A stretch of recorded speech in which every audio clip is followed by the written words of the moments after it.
I am going 6-0 in the division because the rest of the division sucks. This is the best division in football, Tori. Take that step back. We are seeing the true quarterback that he really is, which he is not a very good quarterback. Welcome to the Man Now, where we taking over. It's time to give you them facts. Won't miss a game or two, cause we here for you and we reporting all of them stats. We coming to you live to keep you updated. Broadcast across the country, we the fan favorites. Break the volume to the max and don't nobody touch it. We crossing topics off the list, addressing every subject. So if you ain't got a clue, then you can tune in and give it 24 hours and we back again. Breaking news, new scoops, we the top dogs. From the fields to the courts, we report it all. Buzzer beaters through your speakers, we the ones to call. Trust us for the news if it's got a ball. Giving you the top stories cause we love the turf. Tell a friend to tune in and where you heard it first. Yeah, you're listening to the Man Now. We taking over, it's time to give you them stats. Yeah, you listen to the Man Now. Miss a game or two cause we reporting all of them facts. Yeah, you listen to the Man Now. We taking over, it's time to give you them facts. Turn the speakers up a little loud. Miss a game or two cause we reporting all of them stats. Cause you listen to the Man Hour. And what is up, Man Hour Nation? Michael Buckasher here with the Man Hour. Head over to manhourradio.com and check out the merchandise page. Use promo code SUNSET. It'll save you 10% over there at checkout. So manhourradio.com, promo code SUNSET. So get over there right now and get you some new merch. I got some merch on right here. The alternate Man Hour logo with the crown and the MH. I think that's my favorite, to be honest with you. But tonight's episode, guys, is brought to you by pick'emwars.com. Link is in the description. You can pick games for free and win real money over there at pick'emwars.com. That's pickemwars.com.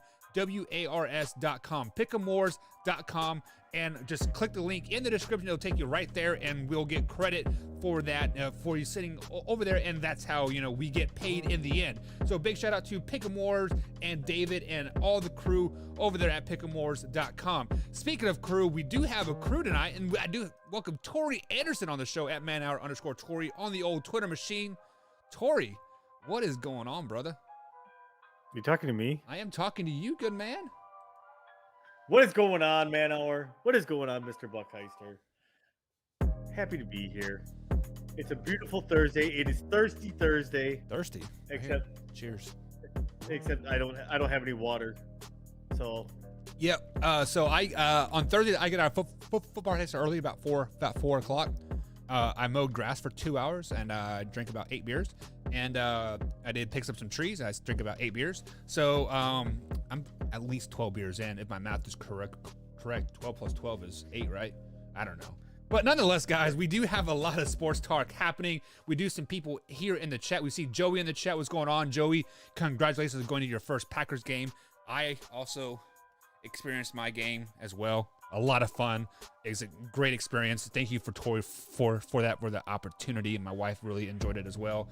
Big shout out to Drew. What's going on, Drew, as well? Guys, Drew, do you see that little member or that little thingy by Drew's name there? He is a member. You can head over to youtube.com/manhour and click on the join button. You become a member. And if you become a $5.99 member or higher, you get a free trip to Vegas. You don't get a free trip. You get entered into a free trip to Vegas during the NFL draft in April 2022. But Tori, we do have a lot of sports to talk tonight. Week 3 of the NFL is starting here. I think right now is when the kickoff is, to be honest. I have it in the background, so during the break, I'll check it out and see what is going on. But we have to flash back to week 2 a little bit here.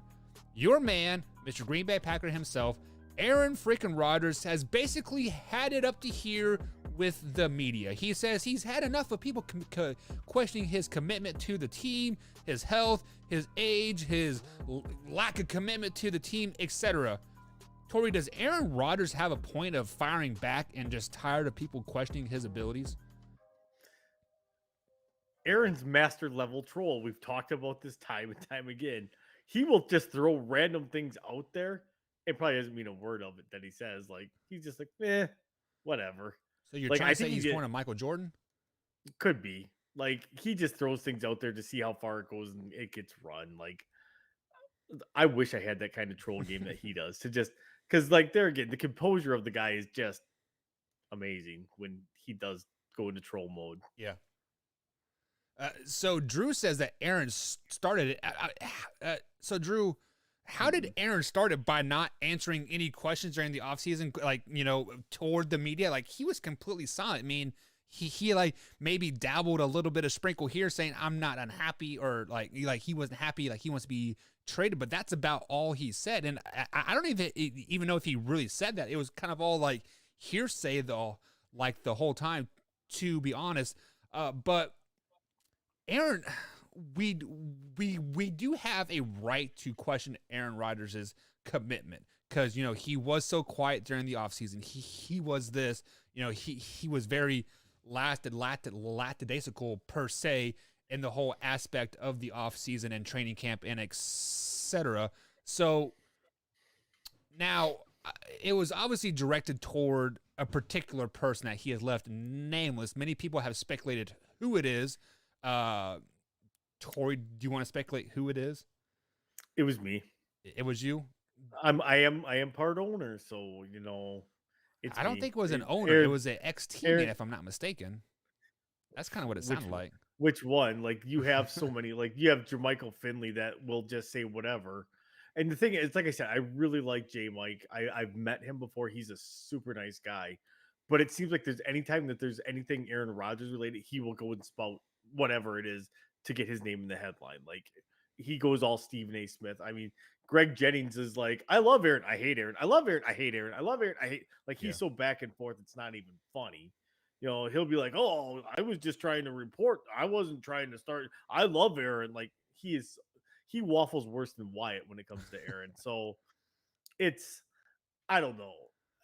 I think it's more, him just be master level troll with everything. Like, I really think he could give two craps what anybody thinks about him. Yeah, and which honestly, as a professional athlete, that's kind of the way you got to think things, is like, don't care about anything whatsoever. As I think Rivers pound on the doors and let me in or something. I don't know. but Drew says he should know what he was doing when he pulled what he did this summer. So Drew, what exactly did Aaron Rodgers do, quote, wrong this summer? Right. He did absolutely nothing. He wasn't out in his driveway doing sit-ups with like the hundreds of media people there. He wasn't out there screaming, I want $100 million. Like, everything was behind closed doors. Like, what did he do wrong? Tori, can you think of anything that he did wrong? Everybody, like, people like that are clamoring because he didn't say anything. Yeah. It's his right to not say anything. And there again, if he feels it's an internal matter, it's an internal matter. He does not have to tell us what's going on. He's under no obligation to tell us what's going on. Right. All he did was post pictures on Instagram about his vacation. Like, and everybody was like, he didn't show up for off-season workouts. Yeah, it's the first time in his career. What did he do? He gave up $500,000 for that. $500,000 to him is like, $5 to us. Right. It's not going to hurt a lot. It's when you make $37.5 million a year. And that's just your contract. That's without your endorsement. Right. And he does have a lot of discount double check and like endorsements. I would love to see what that check looks like. It's probably more than what he makes in the regular season. Let's just be honest. So Jameson says that Aaron Rodgers is just a big crybaby. How is he a crybaby? Because he is defending himself. Like, so first things first, I'm not a Packers fan. You can see the flag flying all you want, but I got the arrowhead on my head all the time. What happened to the cheese head? River has it on actually right now, running around the house. He thinks it's hilarious, and he's like, cheese. But back to the top. How is he a crybaby? Are you saying he's a crybaby because he defended himself? So, Jameson, like, if I were to attack your manhood, saying that you aren't committed to your job, you aren't committed to waking up at 6 o'clock every morning to go to your work. Like, are you going to get pissed off and like fire back? Hell yeah. Like, I see that as Aaron Rodgers being a human, being a real person. Tori, what are your thoughts on that? People get mad because he says a lot without saying a ton. Mm-hmm. And people get mad at that because then he will leave it open. He leaves it open to interpretation. Right. And that's where he doesn't care. Interpret it whatever way you want. That's why I call him the master level troll when it comes to that stuff, because he does not care. He will leave it open-ended. He will leave you guessing and give you just enough to where you're like, well, what does that mean? What did you mean when he said that? What do you mean? Yeah. You need to tell us. and then he won't say anything for the next 6 months. Yeah. So really what you're saying is you are upset, Jameson, because Aaron Rodgers defended himself. He defended his manhood. He defended his ego. Is that kind of what I'm getting out of that? And and Drew, you said Aaron started it.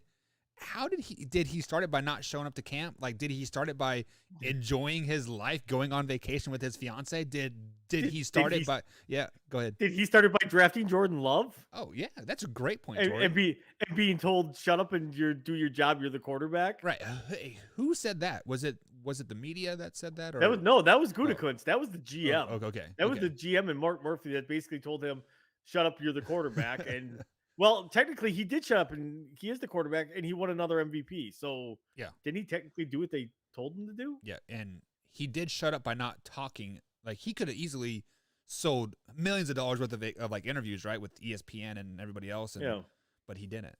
So, but anyways, back to the football side of things now.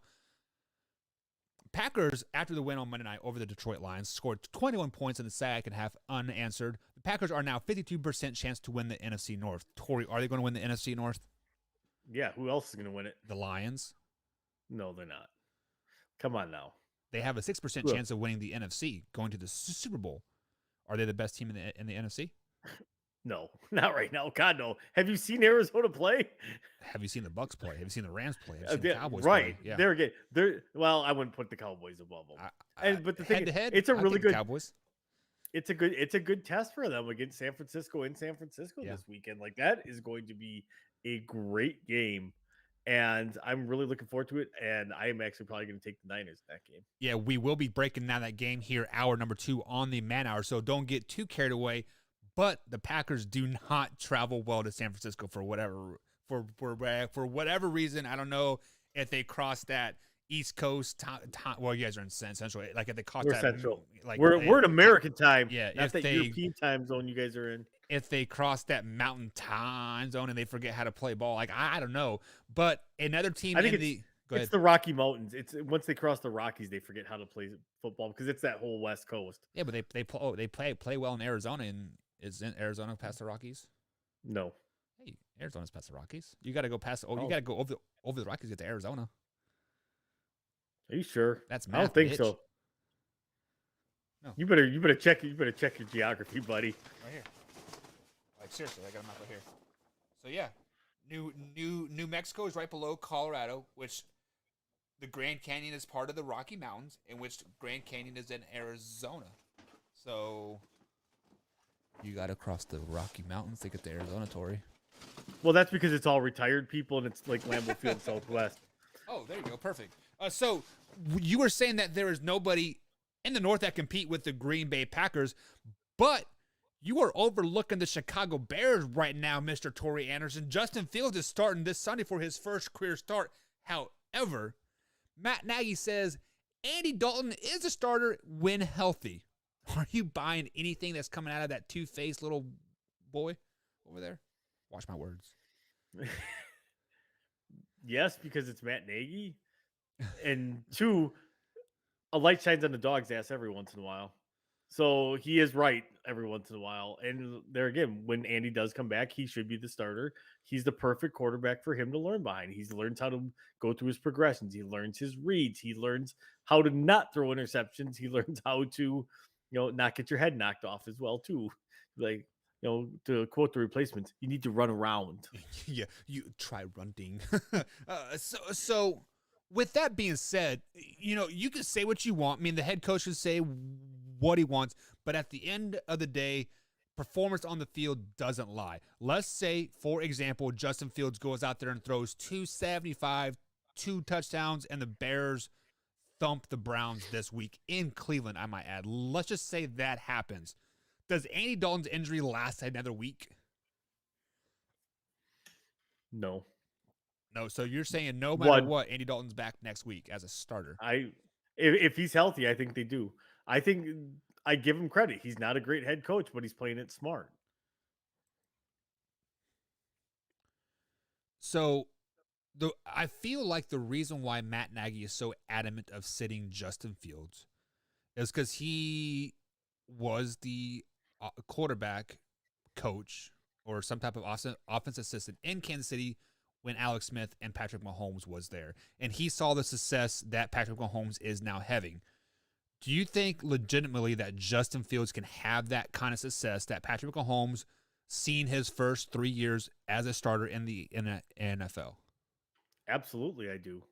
I really, really do. I think Justin Fields, if he goes through this and it all goes right for him, he is going to be a superstar in this league, which pains me to say as a Packer fan about any Bear, but he's a good quarterback.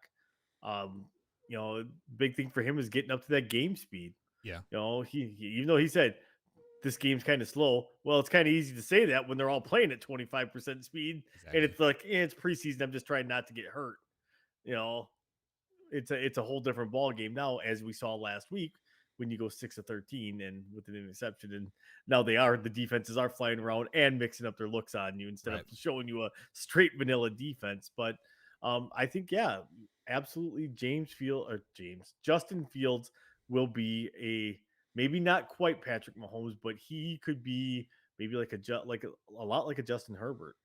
Yeah, I mean, I totally agree of what you're saying, and to an extent, I see that some comments here in the like Wayne G for example, he says benching rookies is not a successful formula for 100% of the quarterbacks.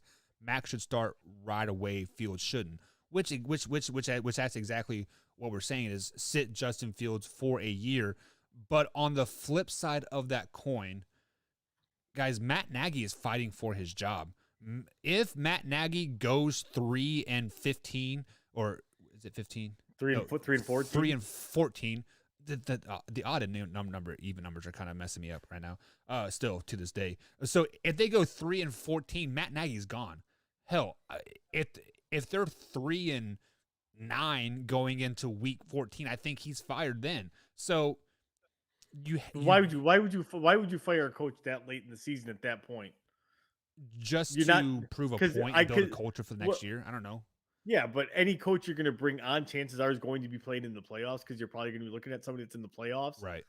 So that's why I don't get like those late season firings. Like, oh, they're getting a head start on the coaching. How the hell are you getting a head coach? Like, are you looking at college coaches maybe? If that's the case, yeah, I could see that then if you're looking at a college coach. Right. But is that college coach going to come in and finish out the season? No. Yeah, so Wayne G says in Chicago, neither core quarterback is better right now. Matt Nagy's faith is sealed already. Tori, do you think that Matt Nagy is gone at the end of the season no matter how well he does? He can win a Super Bowl, he's still gone? No. A Super Bowl is an automatic another 3 to 4 years as a coach. I mean, look at Doug Peterson. Right. No. He didn't do anything really after the year after they won the Super Bowl. They were average to terrible. Like every year just kept progressing worse and worse and worse, where they're like, oh, we hit our window. Guess we're terrible. Yes, we guess we're terrible. Making the playoffs is going to buy you maybe a year, maybe two. And to quote Brandon, they were in the playoffs last year, so technically shouldn't that buy him a? Well, they were in the playoffs the last 2 years, right? And they still got rid of Mitchell Trubisky. Two of the last 3 years. Yeah, I mean, like 2 of the last 3 they were. Yeah, but they still got rid of their starting quarterback. So, right. I don't know. It's a fickle thing when it comes to the NFL because, like, you got other coaches like Rex Ryan that made 4 straight AFC title games that just couldn't get over the hump. Right. Well, just like Wayne Buddy Ryan, Jimmy Johnson was fired after back-to-back Super Bowl wins. So, absolutely. But that's Jerry because Jones' ego there. I was going to say that was Jerry Jones getting a little jealous of Jimmy, getting a little too big for his britches in his eyes, and saying, right. No, he's becoming too powerful. Let's get rid of him. I need some more light on me. Speaking of light on me, Antonio Brown has been placed on the COVID list for this weekend's game for when the Tampa Bay Buccaneers travel to Los Angeles. That was weird. Is that a ghost? That's Gunner, I think. So how big a loss is Antonio Brown for the Bucs this week traveling to LA? None at all. You have Mike Evans. Actually, is Mike Evans playing this week? The last I heard, he was questionable still. So I don't know if But he's still, yeah. you still have Chris Godwin, you still have Rob Gronkowski. I mean, pretty much their whole tight end room. Gronkowski, Cameron Brate, OJ Howard. You know, Scotty they've got Miller. more. They got Scotty Miller. Yeah, like they just replenish and replace is all they do. And so I don't think AB, even if Mike Evans doesn't play, I don't think AB is that big of a loss for them. You know, they'll go the Belichick offense and probably run a lot of 2 tight ends, keep that formation a little bit tighter, protect Tom, and then dump it off to like there again. You have 3 starting caliber tight ends on your team. That's just ridiculous that they haven't traded one or cut one yet. Right. And to quote a famous man here, this is a Tom Brady offense now, so he will make it work no matter who is on the field. I don't know who said that. It just came to my mind. I thought maybe quoting a famous person might sound legitimate. But if you're looking at stats here, Chris Godwin is leading the team with reception with 13. Rob Gronkowski is at 2. And you have Leonard Fournette at 9, Mike Evans at 8. And you got to go all the way down to number 5 to Antonio Brown. He only has 6 receptions on 10 targets in 2 games played. So, Right. I mean, really, he's not a big factor in that offense. The only thing that he is there for is to draw that safety over so they're not double teaming Mike Evans or Gronk. Let's just be flat out honest. And Scotty Miller can, draw that guy off because, we saw him destroy your Packers in the playoff game. You can have OJ Howard as just a big body as Gronk. He can do the same. So this loss for the Bucs, as it sucks that he has COVID or contact tracing or whatever the aspect was of it. It's not a big loss for the Bucs at all. The Bucs will be perfectly fine. Actually, the Bucs will not be fine versus the Rams, no matter who they have. Spoiler alert: we'll be talking about that later. Maybe not. I don't know, but we will be. I don't know about the this. game. So, in case you guys haven't done it yet, get over to Pick'em Wars. Get your picks in. Yeah, you guys are picking against the spread, so it is free, but you are picking against the spread. That makes it very much difficult here. So before we head to our first break, Tori, we got to bring up the Dallas Cowboys. They did beat the Chargers in week 2 in a very thriller of a game, and they've looked pretty decent so far this first 2 weeks of the season. They went toe-to-toe with the defending Super Bowl champs, the Buccaneers, and obviously beat the Chargers. Are they the favorite now in the NFC with the healthy Dak Prescott and a 1-2 punch with the running? No. 1-2 punch. Yeah. Tony Pollard and Zeke. Boom, boom, baby. Tony Pollard is the better running back of those two right now. Exactly. And Zeke is the top 5 running back in the NFL. How is that not a 1-2 punch? Zeke is not even a top 15 back right now. Name 5 guys better than him besides Tony Pollard. Aaron Jones, Delvin Cook, Christian McCaffrey, Alvin Kamara. Let's see who else. Who else do we got here? Now you're digging. You got to think. No, Nick Chubb. I wouldn't put Nick Chubb. Come on now. Why would you put Nick Chubb? Nick Chubb's one of the best running backs in the league. He is fantasy wise. No, overall wise. He is only that good because of the 1-2 punch of him and Kareem Hunt. Without Kareem Hunt, Chubb's average. Chubb plays 90% of the plays. Still, that 10% that Kareem Hunt comes in and takes the workload off and scores the touchdowns. That's saving. That's called having a backup, man. You're a coach, Jesus. Yeah. I mean, I know in college or in high school they just let us go out there and we will run ourselves into the ground. But... Exactly. So you're telling me that Chubb can carry the ball 90% of the time, but man, 5 yards in, coach, I need a breather. I don't want that extra $1 million on my payday when I hit the 10 touchdown mark. Come on now. It's because he is not that good at back all by himself. He needs Kareem Hunt to give him that 1-2 punch. No, he doesn't. Kareem Hunt's the receiving back. That's all Kareem Hunt is. Exactly. Is the receiving it's back. the 1-2 punch. Except Zeke isn't doing either of those things right now. He didn't do either of those things because the game plan versus the Bucs was just to abandon the run. We saw that with the 11 carries that they had total as a team and like 40 yards rushing, and 33 of that was to Zeke. And then we saw him carry the load for the Chargers versus the Chargers in the first half as well. I mean, no, he didn't. Tony Pollard did. Tony Pollard busted off like 3 big runs in the first half. Yeah, but 3 big runs does not mean you're carrying the load. I mean, okay, awesome. You broke some 19-yard runs and you padded your stats a little bit. Awesome. take those 3 big runs away, he's averaging 1.5 yards a carry. But there again, you say take that away. But we can't take that away because they happened. You are right. But if he doesn't rattle off those big runs, he's only take away my 17 million knee injuries and my 2 torn rotator cuffs, and I might have been an NFL quarterback. No, you may have been college quarterback at a Division III level. That's about it. I was thinking like even less than that, like maybe like a college like flag football team. So you are telling me that the Cowboys don't have a chance to make the playoffs or anything? I don't think Cowboys make the playoffs. Really? They have a chance. I don't think they make it though. I mean, everybody has a chance. It's only week 3, but on the flip side, except for the Lions. Except for the Lions. Come on, Tori. All right, guys. Jaguars and the Texans. We are up against our first break here on the Man Hour. On the other side of the Man Hour, guys, we are going to address those comments that are flowing in there. We are going to talk about all those. Also, this is time for Shop Talk. If you guys want to talk about anything, let us know at youtube.com/Man Hour. And in just 15 minutes, guys, we have the infamous Wayne G with That's Debatable tonight coming on at 8:45 East Coast time, 7:45 Central time. So we'll be right back after this short little break.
And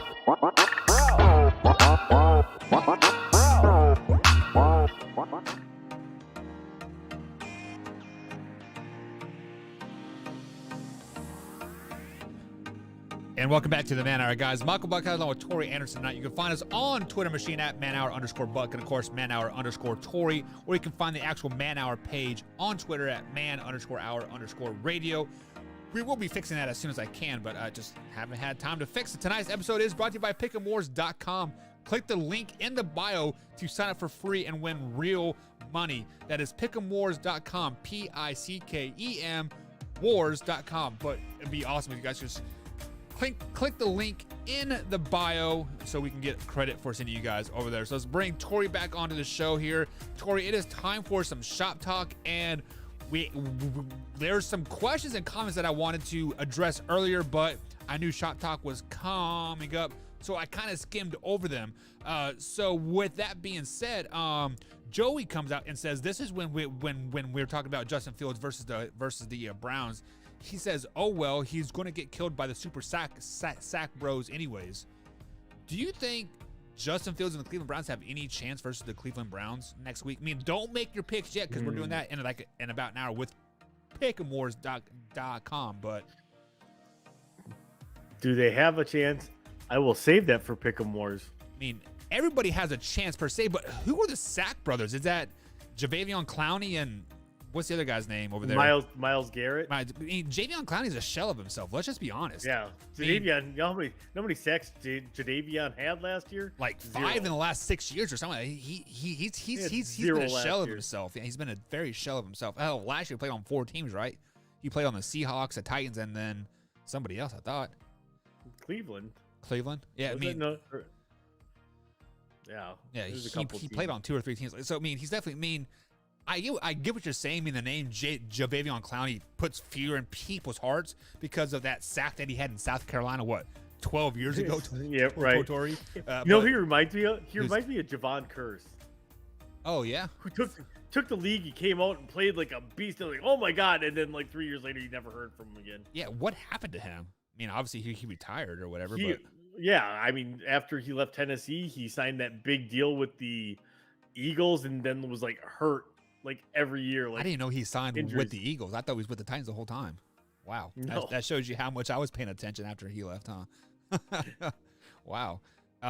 So I think we addressed this comment, but I'm bringing it up again. Wayne G says Jimmy Johnson was fired after back-to-back Super Bowls. So we were saying if Matt Nagy signed a Super Bowl, he could get fired. I think if the Bears won a Super Bowl, Matt Nagy probably signed a lifetime contract. Let's just be honest about that, because the Bears are itching for his champion. And then Drew comes out and says, can you imagine Eric Bieniemy as a Bears head coach? I don't think Eric Bieniemy would take the Bears head coach, honestly. It seems like a Chiefs assistant coach place to die like at this point.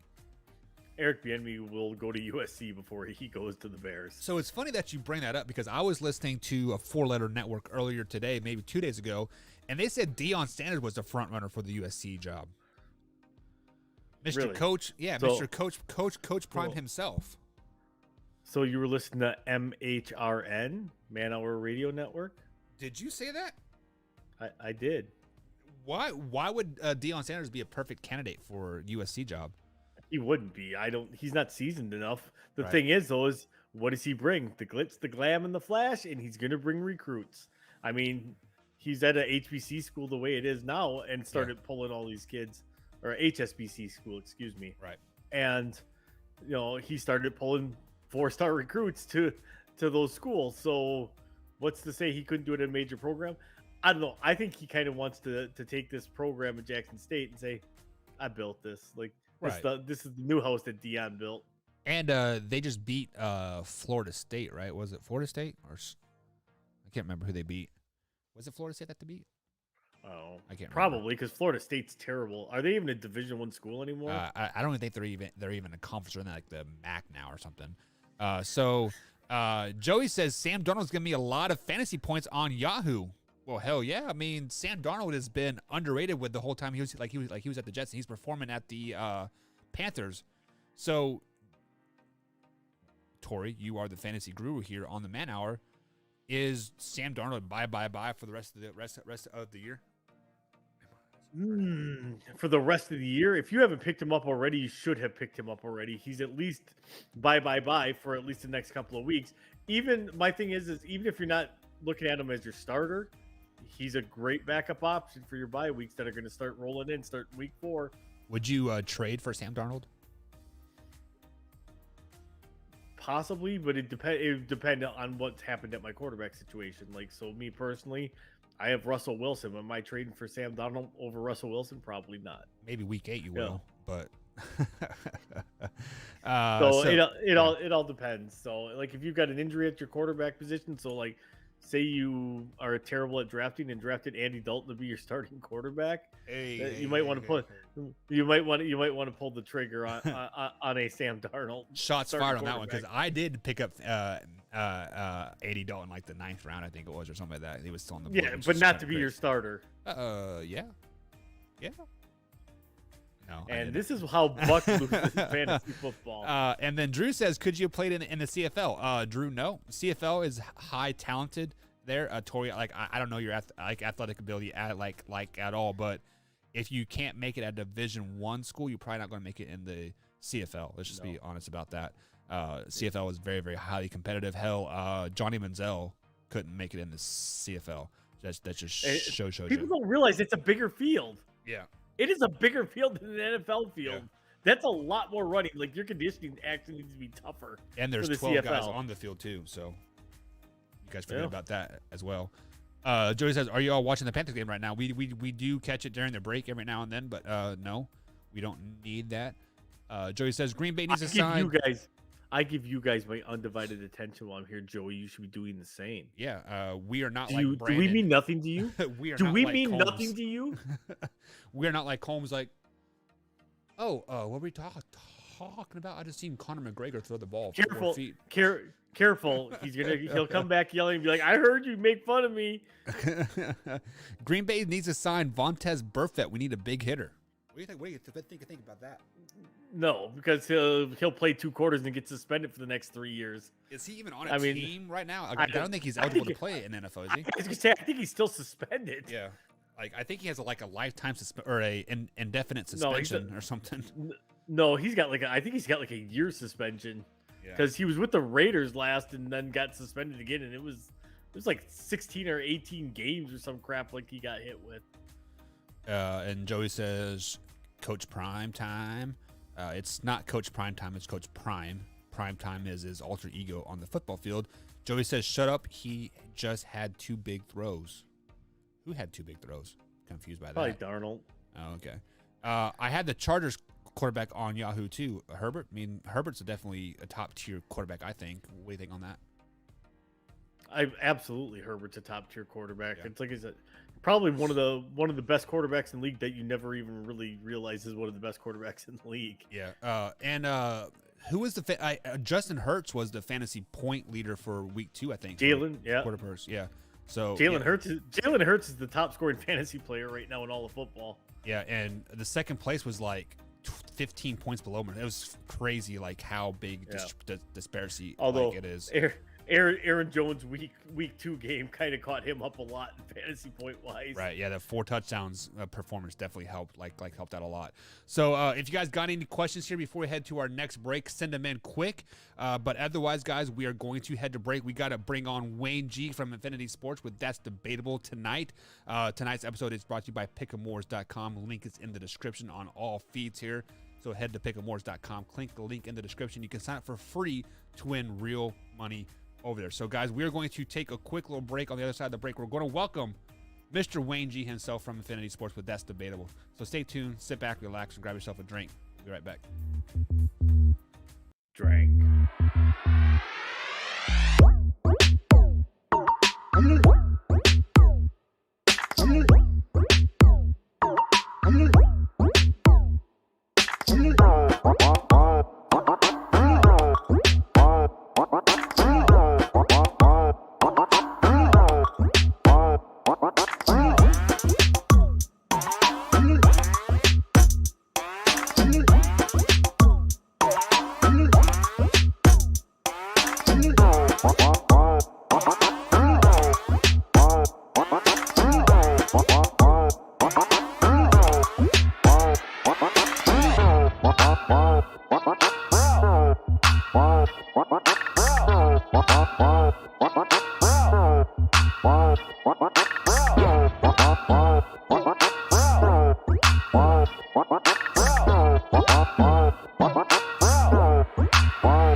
Check the mic and make sure it sound right, boys. And welcome back to the Man Hour, guys. Michael Buckeyes with Tori Anderson tonight. You can find us on the old Twitter machine at manhour_Buck and manhour_Tori. And you can find the show on Twitter at man_hour_radio. Obviously on the Twitter machine. Tonight's show is brought to you by pick'emwars.com. Link is in the description. Sign up for free to win real money at pick'emwars.com. You guys, it is really, really simple over there. You simply pick who is going to win the NFL games on Sunday, or you can do Saturday. You can do college games on Friday. You can do the UFC fights. Just pick who is going to win. Bada bing, bada boom. You win real money for free. It is that simple. And truth be told, Tori, they didn't even ask if I was 18. So Joey, you can sign up too if you wanted to. Just click the link in the description, win some money, and then you can super chat us that money like as well. That'd be fantastic. But let's welcome on a very special guest tonight, Mr. Wayne G from Infinity Sports. Wayne, what's going on tonight, man? What's up? Excited to be on, do the weekly segment. I'm actually really excited to hear what Tori thinks of the two country songs I sent him at some point when he's done building his house from IKEA. Yeah, I mean, IKEA is We'll great. talk about that story. Yeah, so Wayne, tell the people where they can find you, man. Absolutely. If you like what you hear on this show, you want to hear a little bit more of me, you can check out Infinity Sports. That's my show. It is on the Belly Up Sports Network, just like Man Hour. You can find it on iTunes, Spotify, all the places that you normally find your podcast. But you can find us on Twitter at SportsInfinity5. Reach out and give me a shout. Let me know what you want me to talk about or not talk about, and we'll do it up. Yeah, so guys, as you see here, his name there is on the bottom left of his screen.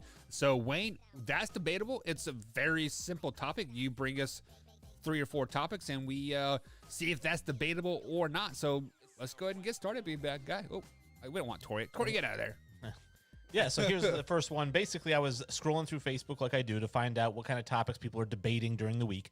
And somebody came out with a statement about Derrick Henry, and they said, the second best I've ever seen. Now, obviously, it doesn't necessarily mean the second best ever, but the second best this person's ever witnessed. Now, your show is very big on the eye test. So, who is the best running back you've ever seen, and why is it Bo Jackson? Ooh, that is a good question because, well, much like you, Wayne, I'm old, and we've seen some pretty good running backs. Like we were around. We've seen Walter Payton. We've seen Bo Jackson. We've seen Barry Sanders. Like if Brandon was here, he'd be like Neil Anderson. But oh god, who was the fullback from the Chargers named Neil forever? Lorenzo Neal. Yeah, he was good. Let's be honest. Yeah, Brandon would actually say, and I've heard him say this, he'll deny it, but I've heard him say that Walter Payton couldn't carry Emmitt Smith's jockstrap. Ooh, really? I forgot about that. I forgot about Emmett, but yeah. Still, like,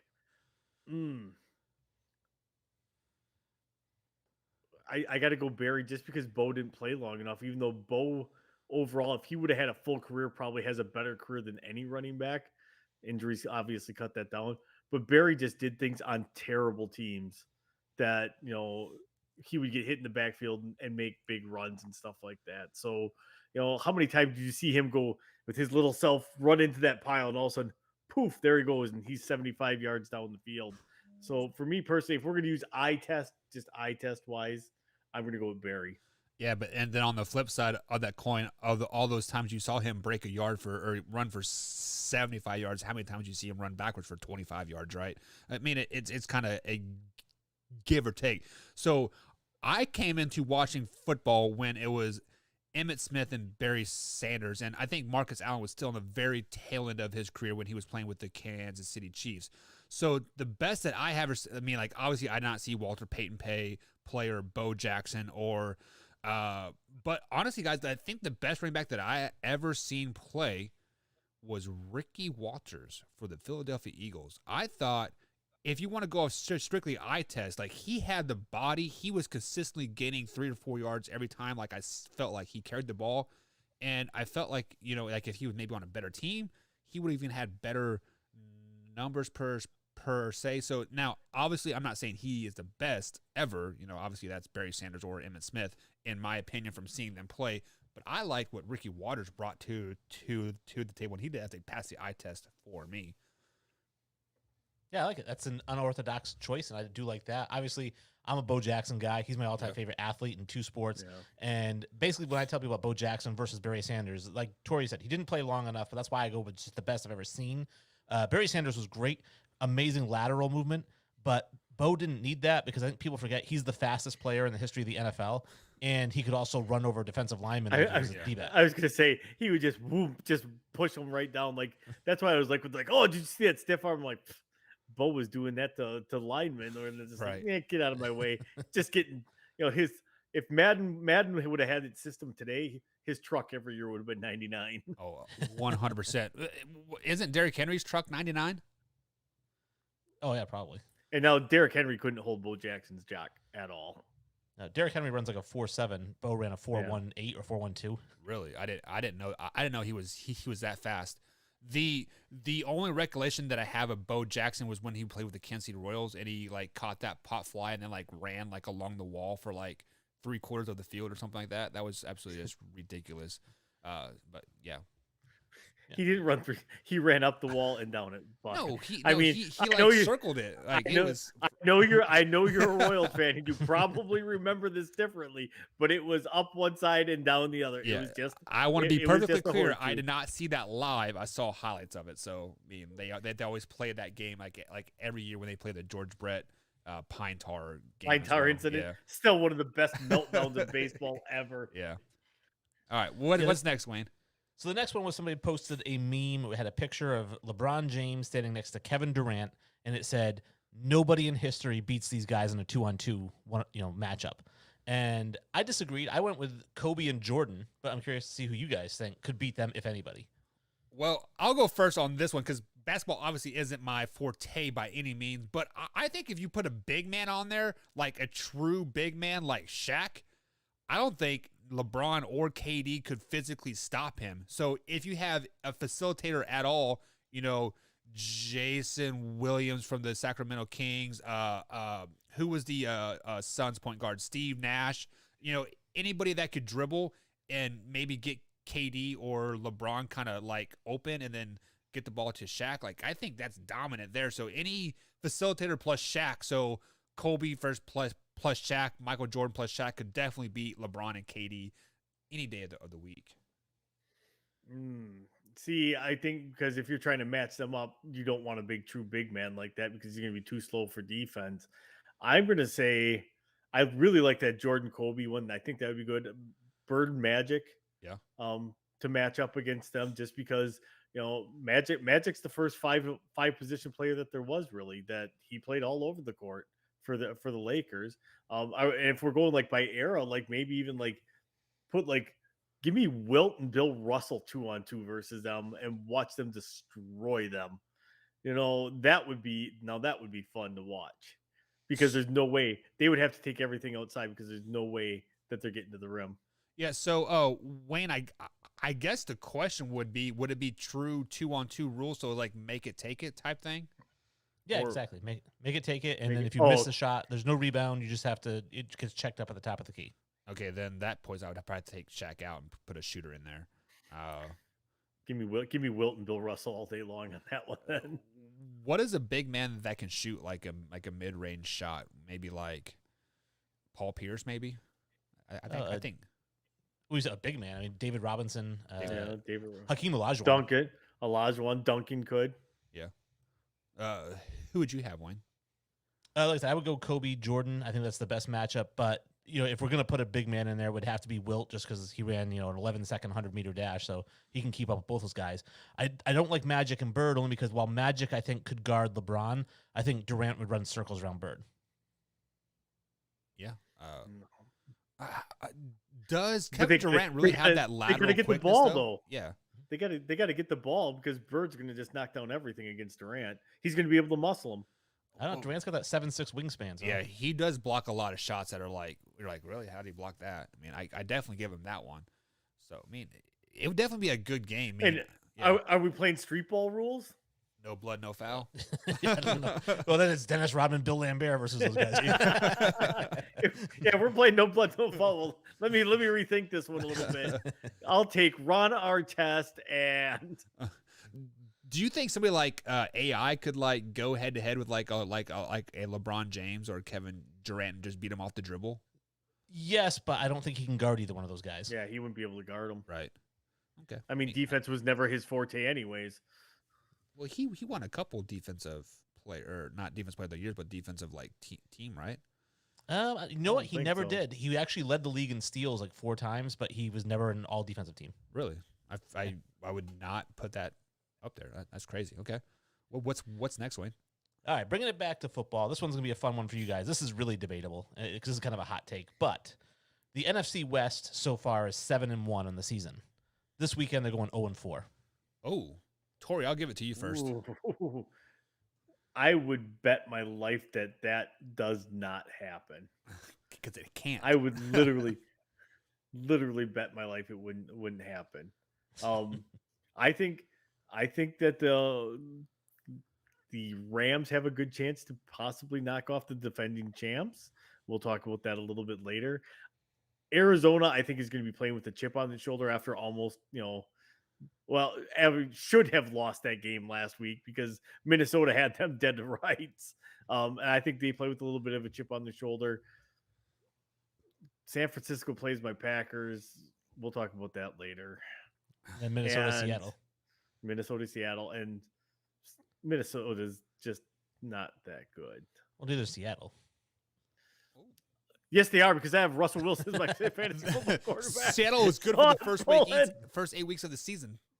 They will be 6-2 and then go 2-6 or 2-9 or And or sneak 2-7 into the the playoffs rest and win of the the way Super out. Bowl. So, Wayne, you said they're going to go 0-4. Yep. Arizona plays Jacksonville. Mhm. Green Bay plays San Francisco.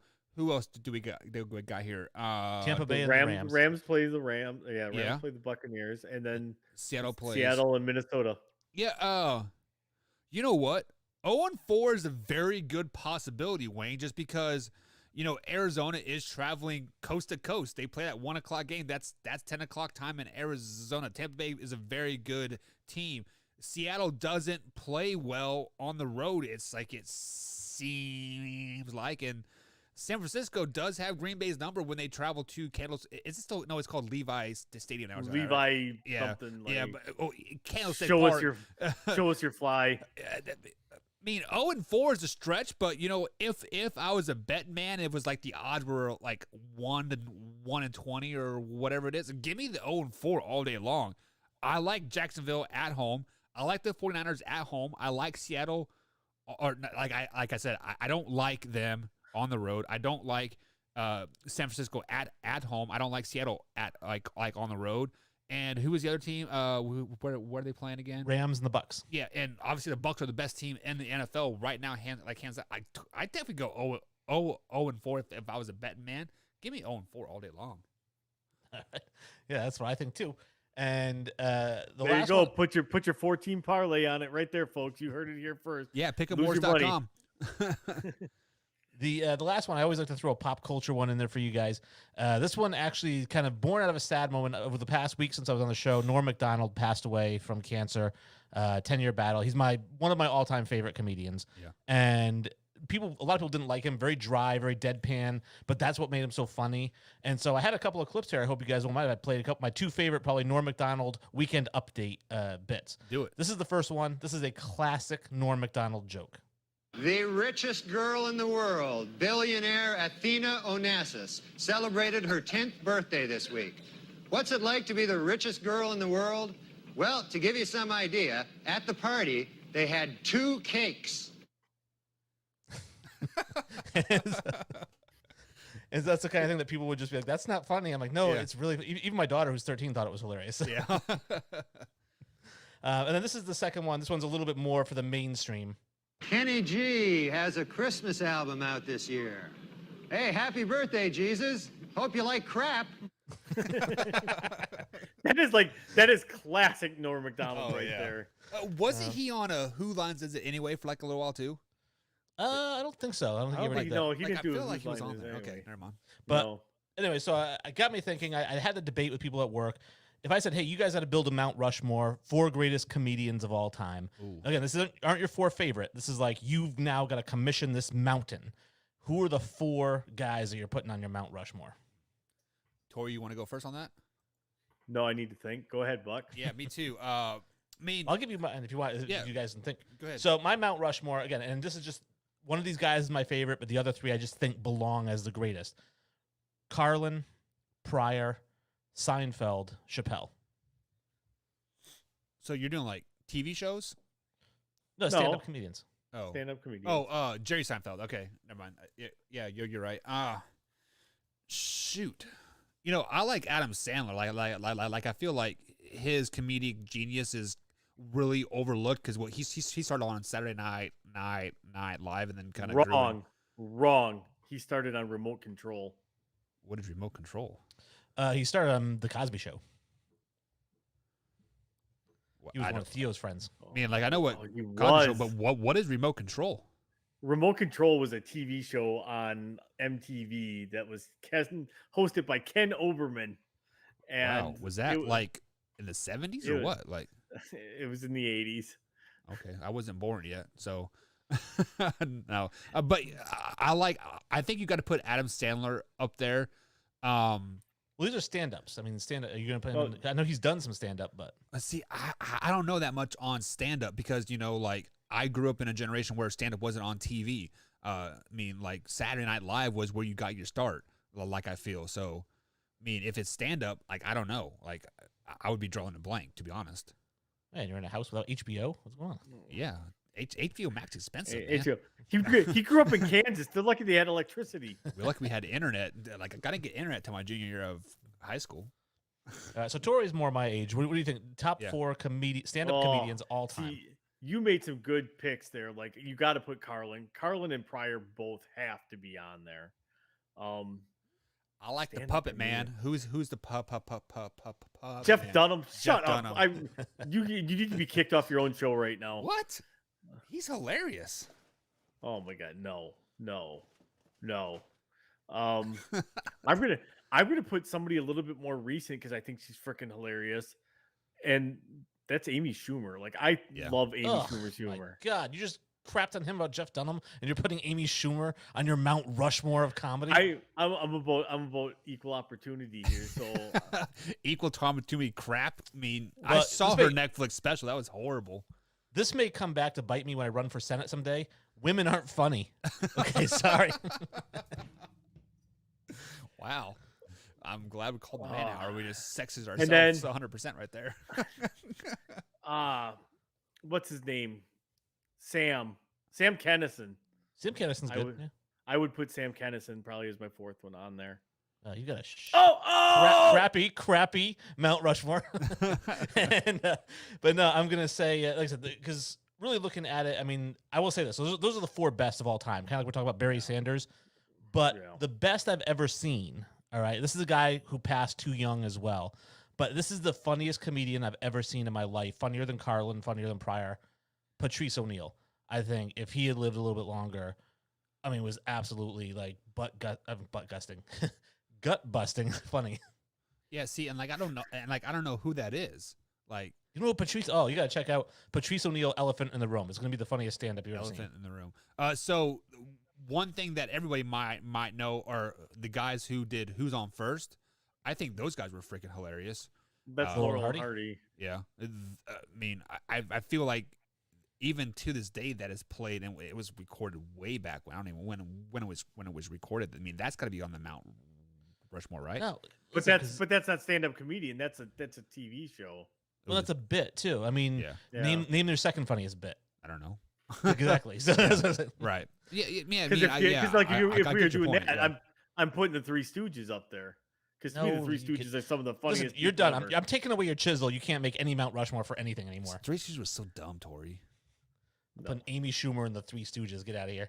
Equal opportunity. mean- I'm all about the spreading the love. So Kevin Hart from my era is pretty good. Like, obviously, I mean, I kind of feel like he brought stand-up comedian back to the mainstream for a few years. You know, Yeah, so Kevin Hart is kind of, I think, if you look at the guys who came up from the same area, you had Kevin Hart, Bill Burr, Dane Cook, Louis C.K., and Patrice O'Neal all came up together like in the Boston area. Right. And they will all say that Patrice was the king of that group. really. Yep. So I heard a crazy story about Dane Cook to bring up pop culture. I was watching YouTube today, and Dane Cook recently just moved to California or something like that, and he wanted to transfer his business from Massachusetts to California. Apparently, he had no money in his corporate accounts. His brother stole over $80 million from him. How crazy is that? Wow. Isn't that That's kind of pretty messed crazy. up? Yeah. I mean, when you haven't worked in like 10 years, you're probably money. My brother stole it. Well, who puts all their money in one account?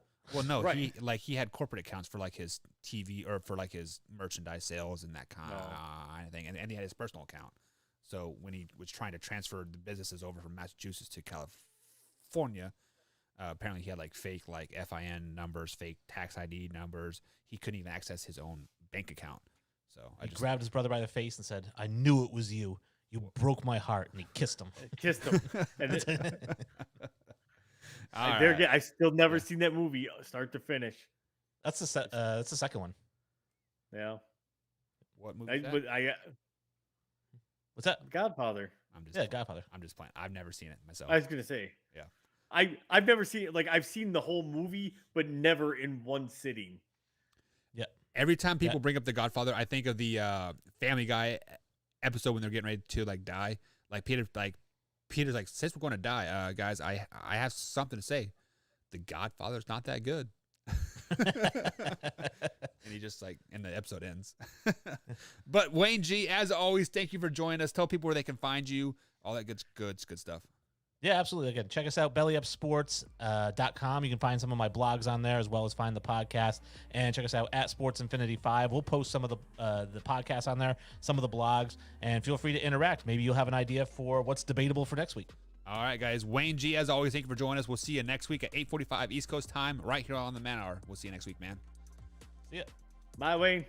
All right, guys, that is Wayne G from Infinity Sports. He always graciously welcomes us, or what's the word I'm looking for, Tori? He always graciously, Accepts our invite. yeah. He never Always- lets us always- down. He is He always He here. brings the heat. He brings the fire every time. Yeah, speaking of that, Brandon Coleman's still fired up about you guys dogging him. How do you feel about Is that? he in chat now? No, I just figured. Drew says Kobe and Pistol Pete would beat Kobe or LeBron and MJ, or LeBron and KD one-on-one. Who's Pistol Pete? Pete Maravich. Don't know him. God dang. We'll be right back here, guys, on the Man Hour. I quit. Like, for real, I don't know who he is.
Brought to you by Brooks Roofing and Siding. Contact them at 812-868-7663 or online at brooksroofingin.com. Brooks Roofing and Siding, protection you need when nature strikes.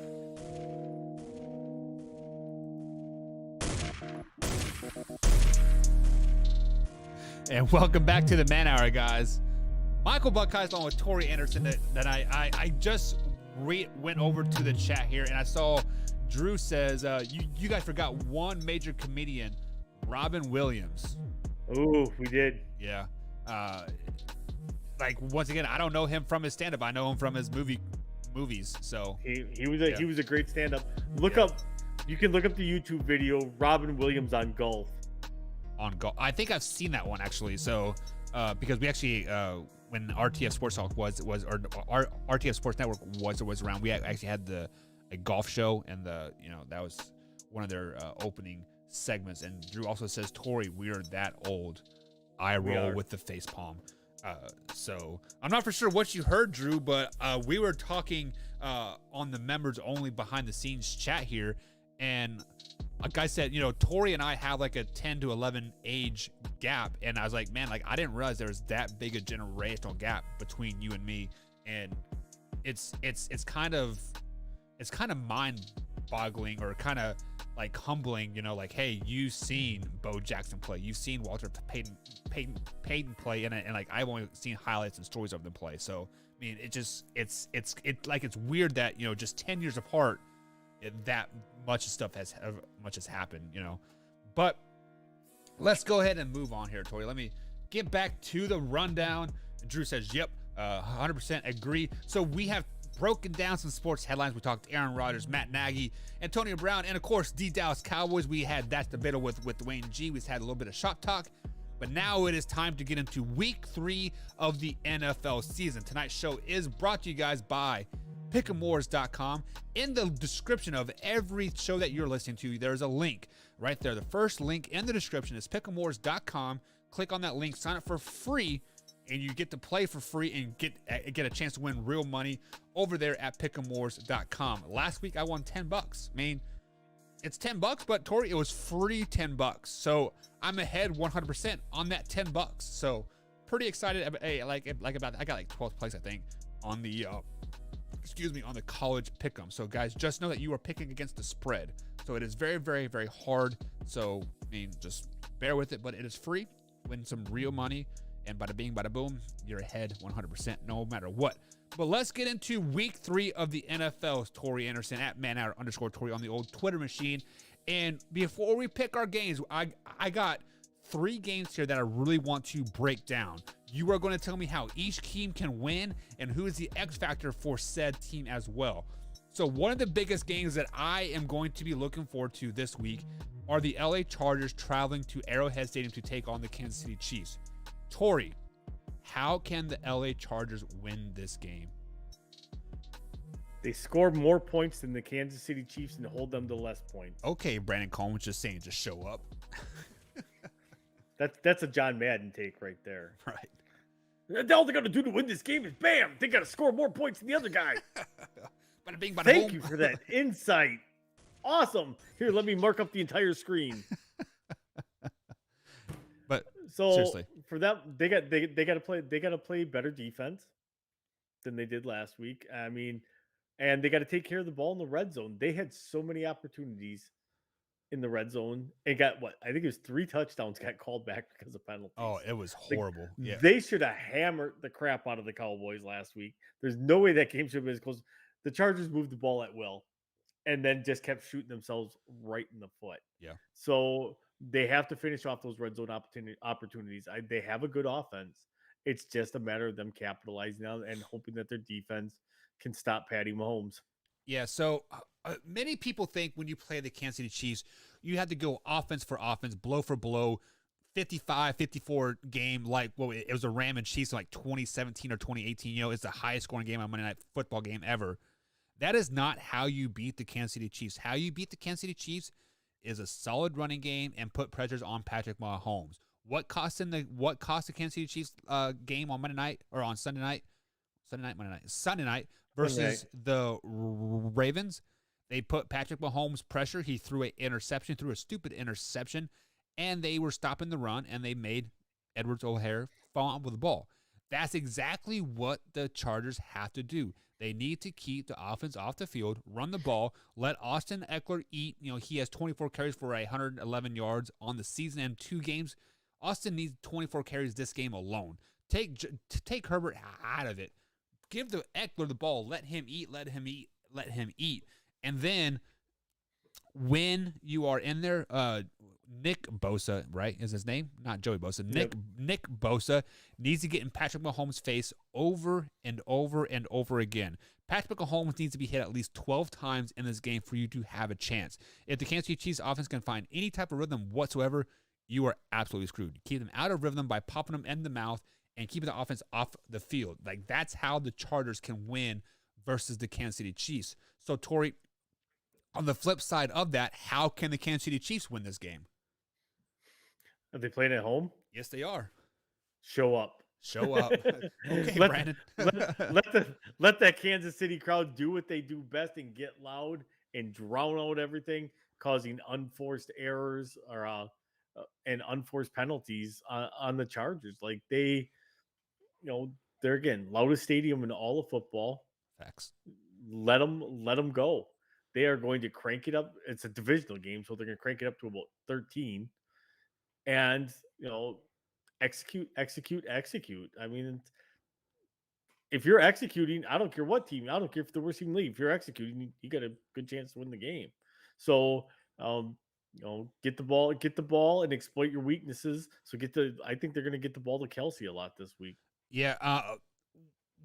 Sometimes I think fighting fire with fire is the best way to win these divisional games. So what is great for the Chargers is their pass rush and their run stopping. So how do you fight that fire? With fire. Give Edwards-Helaire the ball probably 20 times a game, or 20 times this game. Let him redeem himself from that huge fumble that basically cost him the game last week. Granted, the run defense sucked, but just basically, sustain drives. I got, yes, as much as a Chiefs fan, I love the 3 plays, 85-yard drives. Those are awesome, right? But to win the games, to win these divisional games, you need a 10-play drive. Take 6 minutes off the clock. Let your running backs eat. I mean, you have like 5 of them. Let them all eat. Let them all get two carries every series, and then pop a quick pass to Tyreek Hill or Byron Pringle. My fantasy team, I like to have him 10 catches in this game for 2 scores, but I digress. Speaking fantasy-wise, Christian McCaffrey just went out with an injury. Oh, that is tough. But yeah, I mean, how you beat the Chargers is sustain drives, fight fire with fire, run the ball, and the defense just doesn't have to suck. The defense, guys can bend but don't break. Hold them to field goals. Just don't suck, defense. That's all I got to say. Don't suck. Who's the X factors in this game, Tori? I'm going to say the guy that's been bringing the X factor so far all season for the Chargers, and that's Mike Williams. Mike Williams is finally playing like the number 7 overall pick that he was. Yeah. No, it did. I don't know if you saw the stats. Like week 1, they were showing the other receivers drafted around him, like how many touchdown catches he had. Like I don't know, like 13, and I think the next lowest one was like at 27. Sheesh. So, like they were kind of going all around that. He's starting to finally play, and there again, you give that with that offense, like that's going to be a nasty offense. And for the defense, it's Frank Clark's injured. How well are they going to play? Yeah. You know, if Frank Clark can go, they got a better chance. You know, so Frank Clark's availability, big one on that one. Yeah, so my X factor for the whole game is not on the offensive side of the ball. It's going to be on the defensive side of the ball. I think Frank Clark will not play this game because we have 15 games left in the season, right? I mean, save your body till the end of the season. Wait till you're 100%. So the Honey Badger is going to be the X factor in this whole game. If the Honey Badger can put Chris Jones and those linebackers, Hitchens and all those like other boys in the correct spot to stop the run, if the Honey Badger is at least 80%, I mean, because like let's be honest, Sunday night he was about 60%. He was not himself that game whatsoever. If Tyrann Mathieu can play at 85%, he is the X factor. He will. I don't know what it is, but when he is on, he is sneaky good. He is jumping routes. He's getting interceptions. He's flying around the ball. He's having a great time. Honey Badger is the X factor for me, Tori, 100%. And then on the Chargers side of the ball, it's going to be Austin Eckler. Like I said, like he has to run the ball a lot, and I think that's the only way the Chargers are going to win this game. Legitimately, is that they run the ball 24 times. If Austin Eckler touched the ball on the ground 24 times. So, moving to the West Coast here, the Bucks travel to the LA Rams. So, Tori, this is arguably the game of the week. You have 2-0 teams battling, top 2 teams in the NFC. They're saying this is the NFC Championship preview. How can the Bucks beat the Rams? Scoring more points. Yeah, they can. West Coast, going out to the West Coast. Oof. They got to, I mean, what? Tom Brady's averaging 5 touchdowns a game. So literally scoring more points has not been their problem this year. So for them, it's how well can that Tampa Bay defense stop that Chargers or stop that Rams offense? You know, it's kind of the unstoppable force versus the immovable object this week. Right.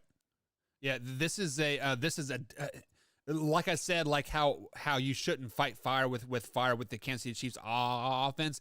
This is a game that I could see Tori being 45, 46 points on both sides of the ball. So with that being said, the Tampa Bay Buccaneers defense just has to play what they did against the Green Bay Packers in the NFC Championship game last year. They just kind of had to have that bend, don't break mentality, hold the Rams to a couple field goals, maybe get a couple pick sixes, like they did against the Falcons in the fourth quarter.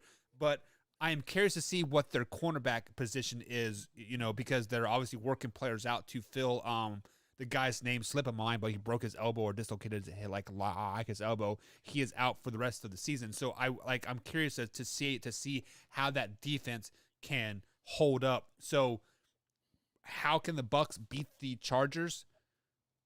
What Tori said, score more points, but just give me 3 defensive stops. Like I think if you get 3 defenses of stops versus the Rams, you are going to win this game. So I could be 100% wrong, Tori, on this, but we do have at least 2 top 5 defense, I think, in my opinion, on the field too.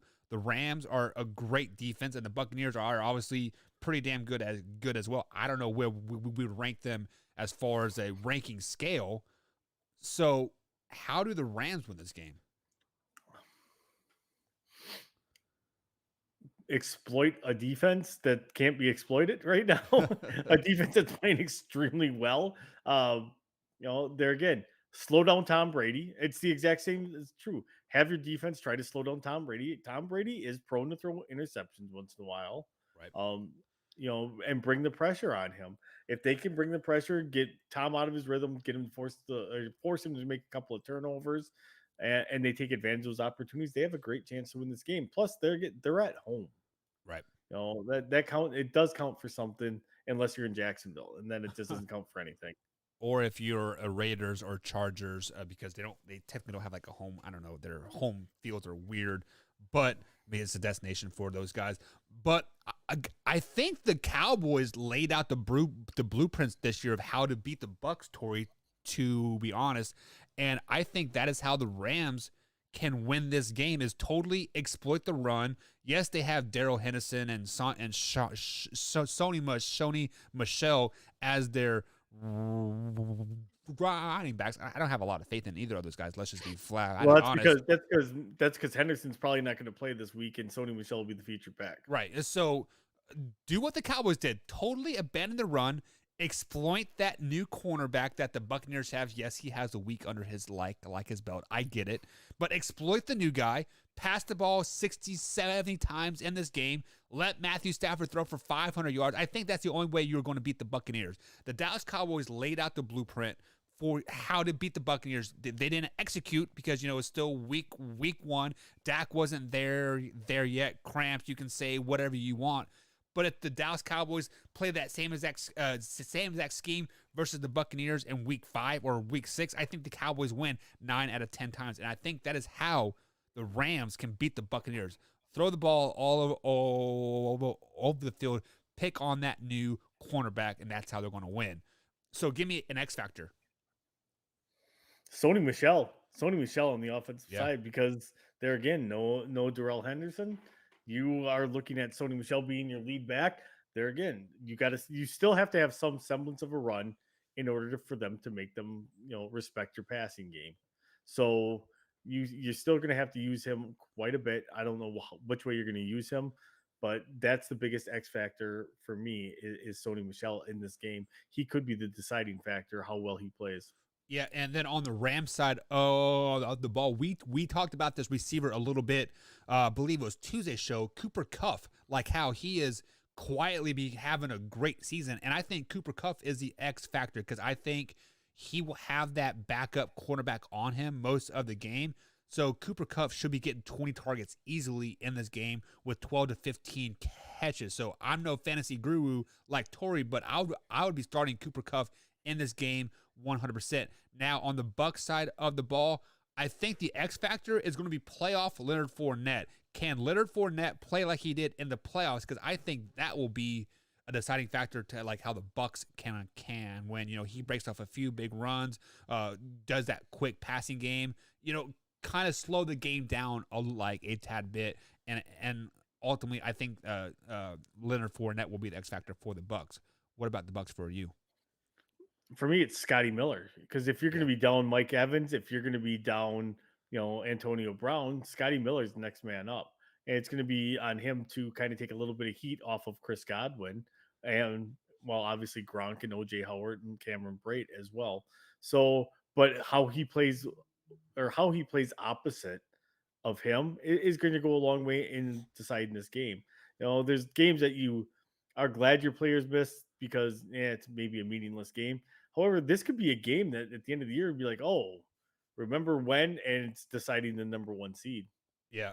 So before we head to the game of the night that I think is going to be there, or the game of the day, Drew says if Aaron Donald and Patrick Ramsey can rush Brady and get him out of the pocket, they can win.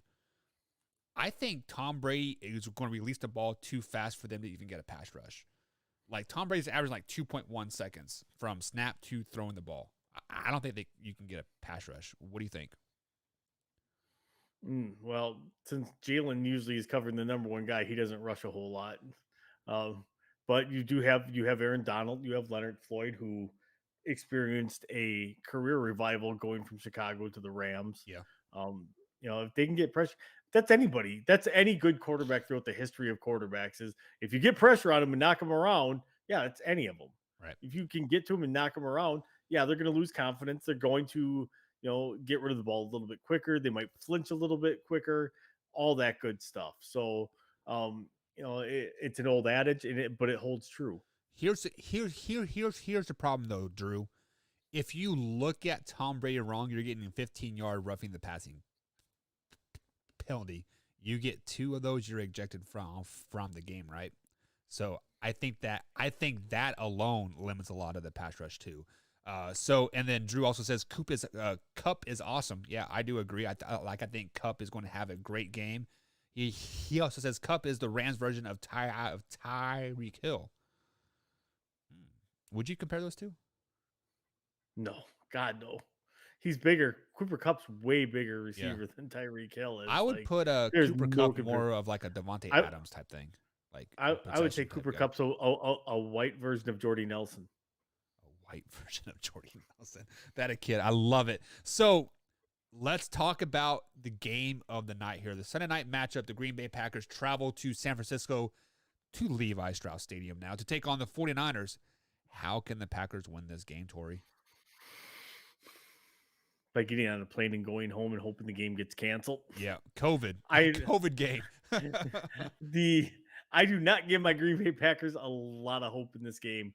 We play terrible out there. For whatever reason, the San Francisco 49ers have our number. We had their number through much of the 90s and into the early 2000s, and that mantra has flipped. So, if Aaron comes out and has another 5-touchdown night and our defense doesn't look like complete crap like it has the first 2 weeks, then we have a chance.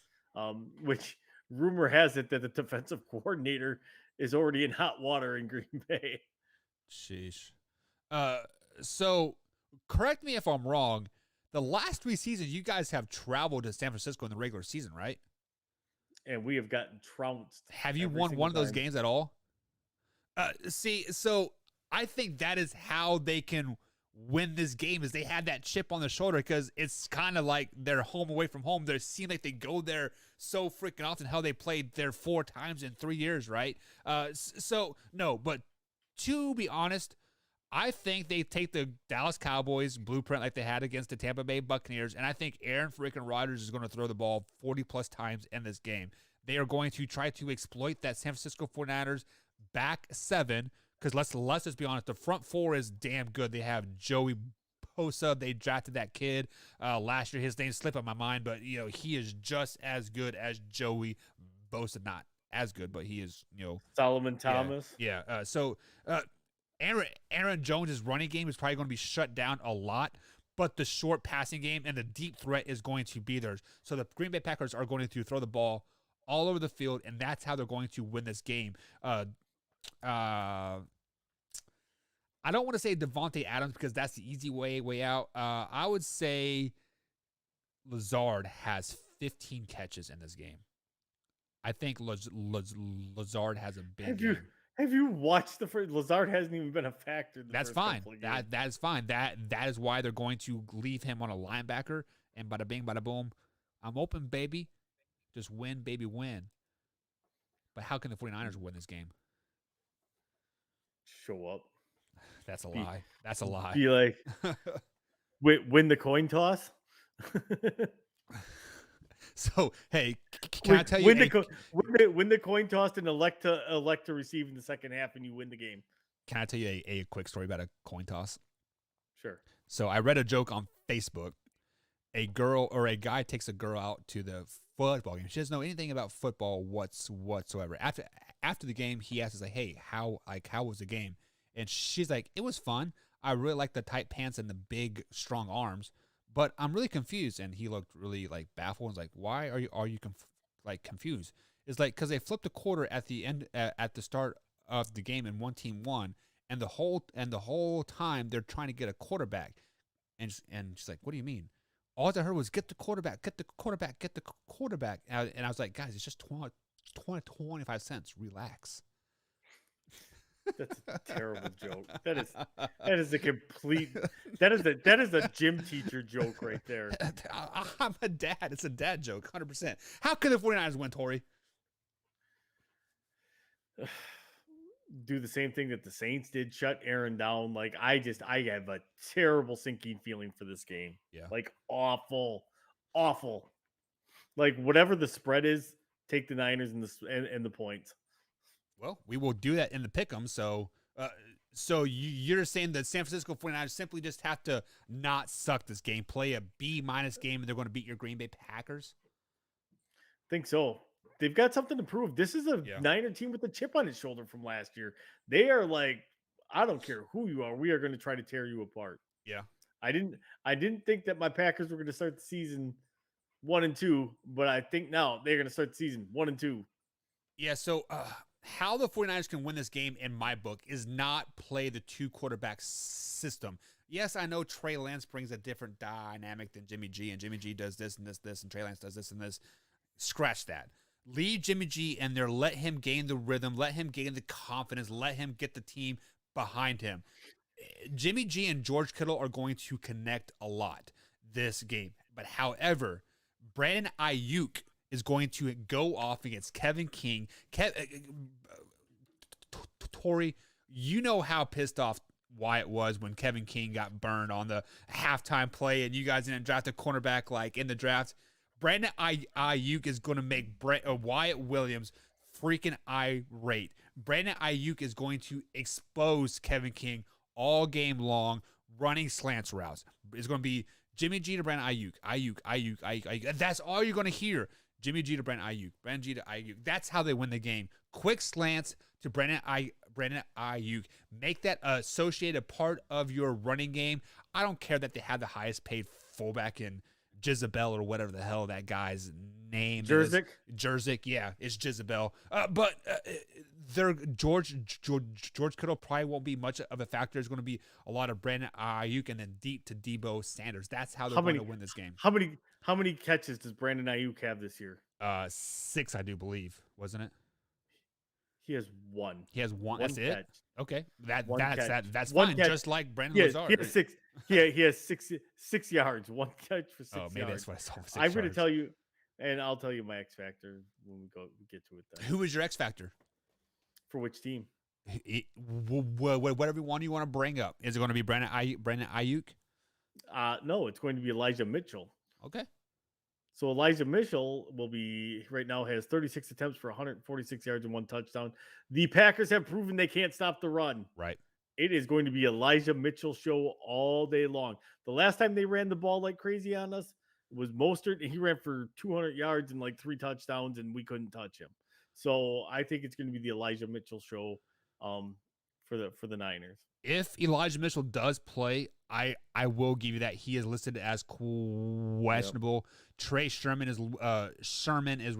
questioned as questionable as too. He's a rookie running back from Ohio State. I do believe had a big playoff game. That's when he kind of got his fame.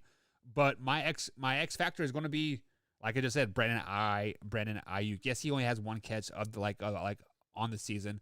It's like 6 targets maybe. That's what. No, it's 1 catch, 6 yards. But there's no targets. He received 0 targets in week 1.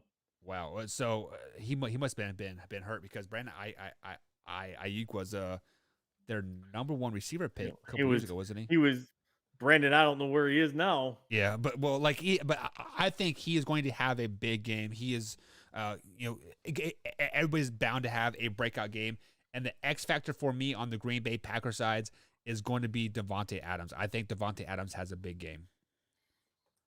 How is that a breakout? Because he's the best receiver in the league. Yeah, he is the best receiver in the league, but stats wise, 2020 you had him at number 6 or 7, right? The last time we 6. did, yeah, number 6 receiver, which is still. But I think he is the X factor in the game. Like he has to have a big game for everybody else to succeed.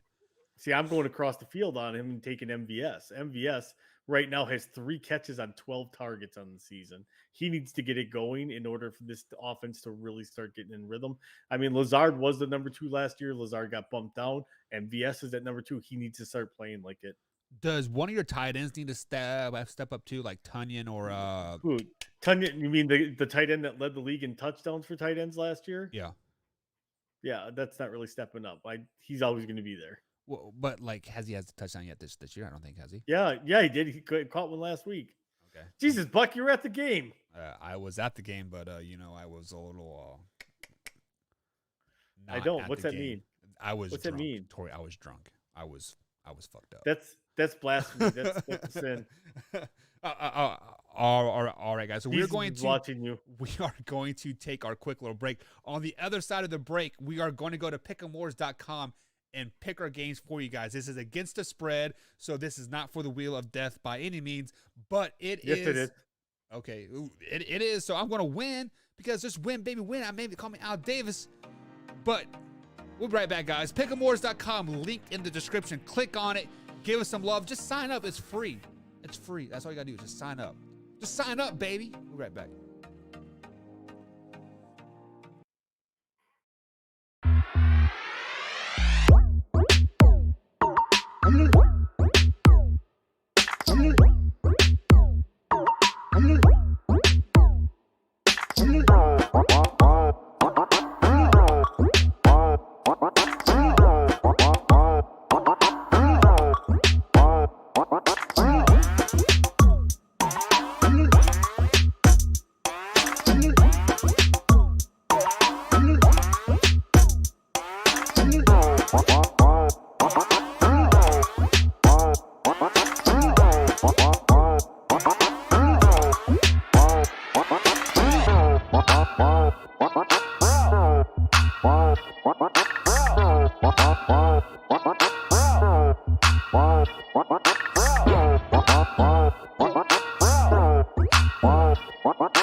And welcome back to the Man Hour, guys. Michael Buckeyes along with Tori Anderson tonight.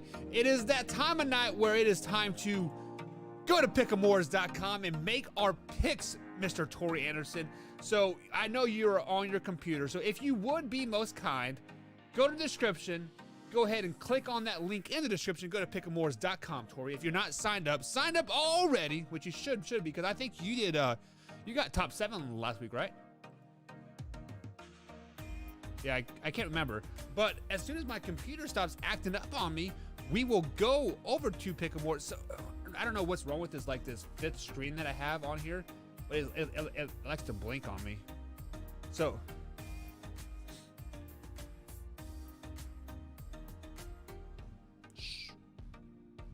nobody has to know. But guys, I am over I am over at pick'emwars.com. I just signed up for free by clicking the link in the description. And now I'm going to scroll down and I see week 3 NFL picture. There's 737 people that have joined with a $500 prize, and it starts September 26th at 1 p.m. So obviously we will not be picking the Thursday night game. These are strictly just Sunday games here.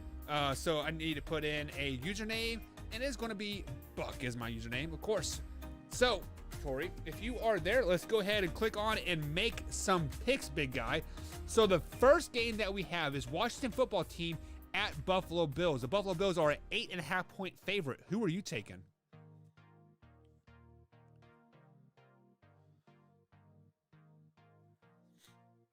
Yeah.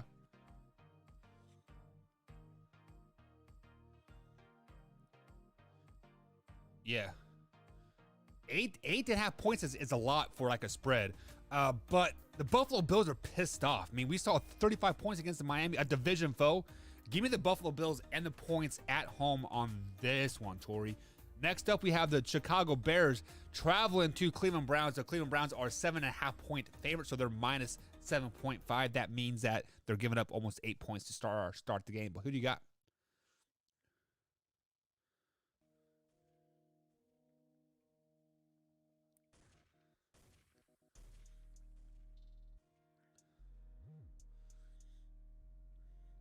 Yeah, everything that you...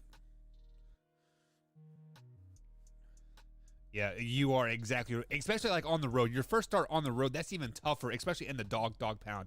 So give me the Cleveland Browns and the points. The next game up, we had the Baltimore Ravens traveling to Detroit. +9, meaning that the Detroit Lions are the underdogs, and they're given 9 points. Who do you got winning this one, Tori? Really?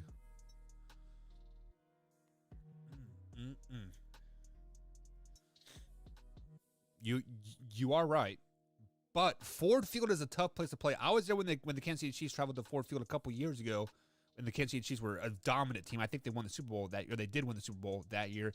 Give me the Detroit Lions and the points. However, I think the Ravens do win outright, and the Lions do start 0-3, so 10-7 is looking a little grim right now. So right now, the next up, we have the Indianapolis Colts traveling to Nashville. Nashville is a 5.5 favorite. However, we don't know if Carson Wentz is playing yet or not. So you guys do have until Sunday at 1 o'clock to make this pick. But right now, Tori, we are kind of stuck to make this pick. So who are you taking?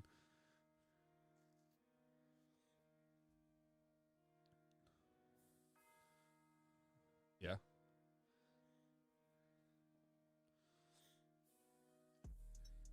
Yeah. See, that's the problem.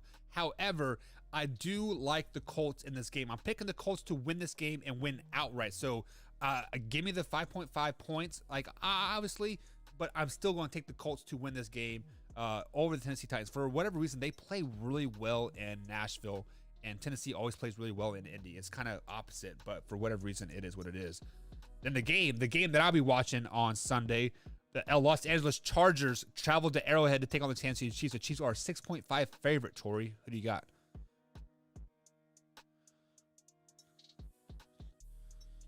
Yeah.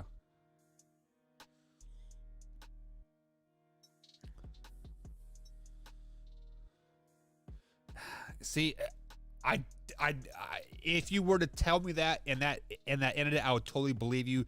But on the other side of the coin, it wouldn't surprise me if the Kansas City Chiefs pulled out 14 points in the last 3 minutes of the game too. I'm taking the Kansas City Chiefs and the points. I think the Chiefs win by 10 in this one.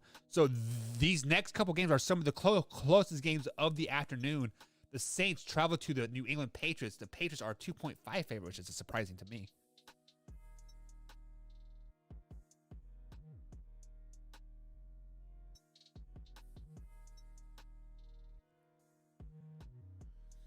Yeah.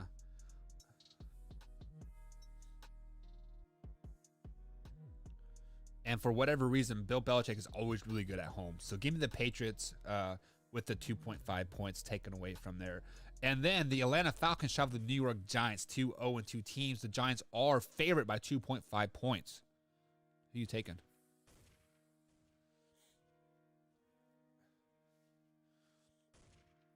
They have not.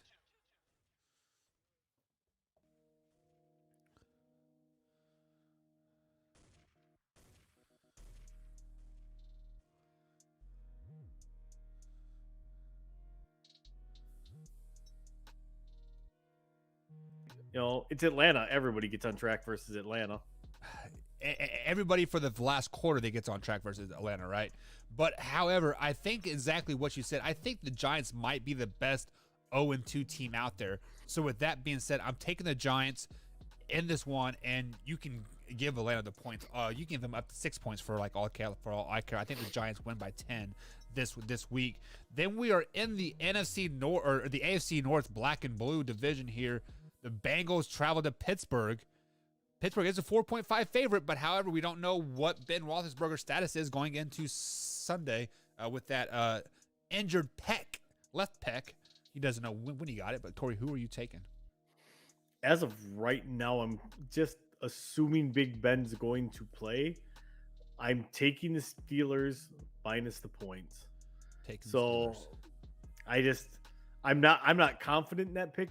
You could go either way on this one, and I'd be like, okay, I literally flipped a coin.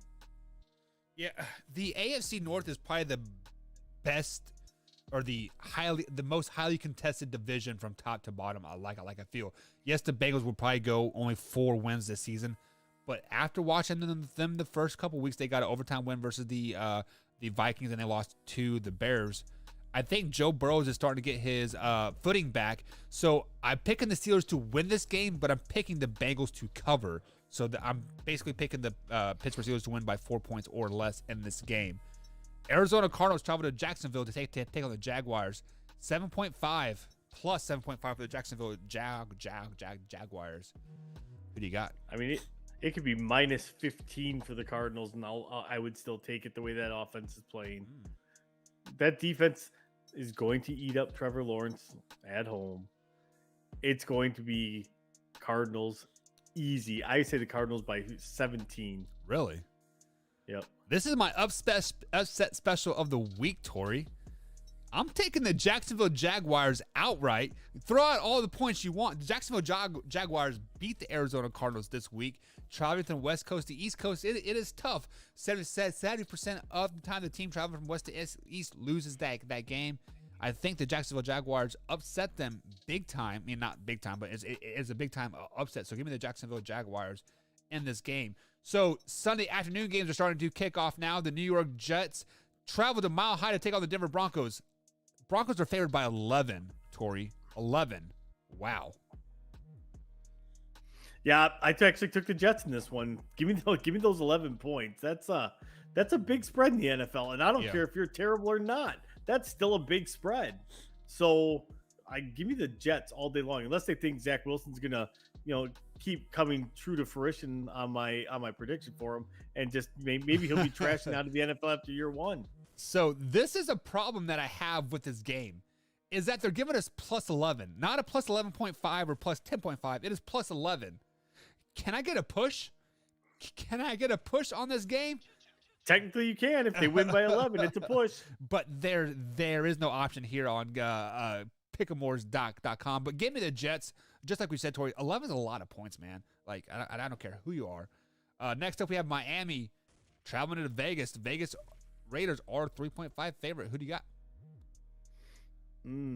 Without Tua. Without Tua. No Tua. With Jacoby in there, I'm not super confident. You have a Raiders offense that's hitting on all cylinders right now. Give me the Raiders minus 3.5. Yeah, I agree with everything that you said. Give me the Raiders.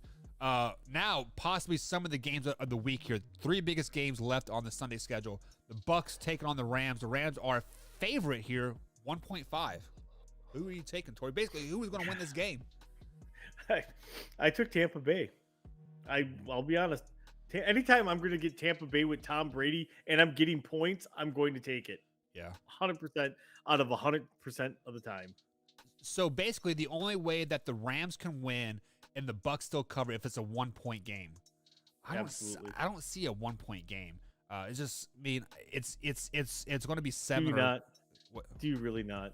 No, I do not see a 1-point game at all. I do. I'm picking the Rams to win this game, Corey. It is a 3-point game. 42-39 is the final. I'm going to tell you you're wrong because anytime you can get points with Tom Brady, you need to take it. I have faith in the Rams. The Rams this is their first home game too, right? Of the season, if I'm not mistaken. Sure. Yeah. Maybe. I don't know. Yeah. Next up, we have the Seahawks traveling to Minnesota. Minnesota's a 1.5 underdog, plus 1.5. Again, where are these lines coming from? Because like this, we're not even getting field goal advantages at home. Yeah. Like they have that little confidence in these teams. Right. So give me the Seahawks all day long because we're still in the first half of the season. Yeah. Seahawks should be able to clean up some of the issues that went wrong last week. A lot of stupid penalties to give away that game last week and allow them to come back and win. So give me the Seahawks in a revenge game here. Many people are saying that the Vikings are a really, really good team. I still see an 0-2 team that let the Arizona Cardinals beat them, and they gave away a game to the Cincinnati Bengals as well. I think the Vikings are Atlanta Falcons 2.0. They give away the games in the fourth quarter. Give me the Seahawks. Now to the Sunday night game, Corey. Your Green Bay Packers travel to Levi Stadium, take on the San Francisco 49ers. The 49ers are a 3.5 favorite. Who are you taking? I did take Green Bay because I'm getting the points, and I do think that they'll play them a little bit better this time. I do think San Francisco wins this game, but I think it's by a field goal or less. And you know what? I'm taking the Green Bay Packers as well because I think the Green Bay Packers beat them outright. I think that the Packers have learned from their last 4 slackens that they've had, and they're going to stop the running game. They're going to make them pass, and Jimmy G and we know Kyle Shanahan does not stick to what is working. He gets complacent and gets bored. So that's why I'm picking the Packers. So guys, that is it for our Pick 'em Wars spread spec here. If you guys are following along, you have to go ahead and I have read and accepted the Pick 'em Wars user agreement and click on submit entry. No charge, free of charge. You get a chance to win real money up to $500 if you get first place. Man, Tori, that was easy, wasn't it? It was free. 100% It was easy. Man. I like free, and I like. There's a lot of words there. I like free, and I like the word money. Yeah. So, and then free money together, orgasmic in my mouth.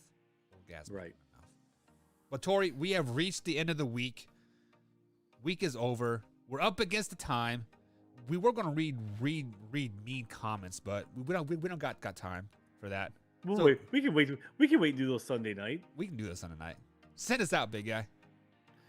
So, Man Hour Nation, first off, hit that like and subscribe button. I would like to see us get 20,000 likes on this video. I mean, we're at 5, so we're almost there. If you share it with like 3 people, we are there. So, actually, Man Hour Nation, it's been a pleasure. It's been a great week. Man Hour Nation, rise up.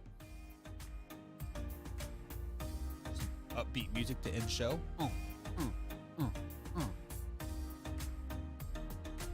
Have a good night. Have a good weekend. You guys can also go to pick'emwars.com and pick up the UFC fights for Friday night, the college football games for Saturday, and of course the NFL games for on Sunday. A lot of money to be won there, guys, for free. Pick'emwars.com. Link in the description.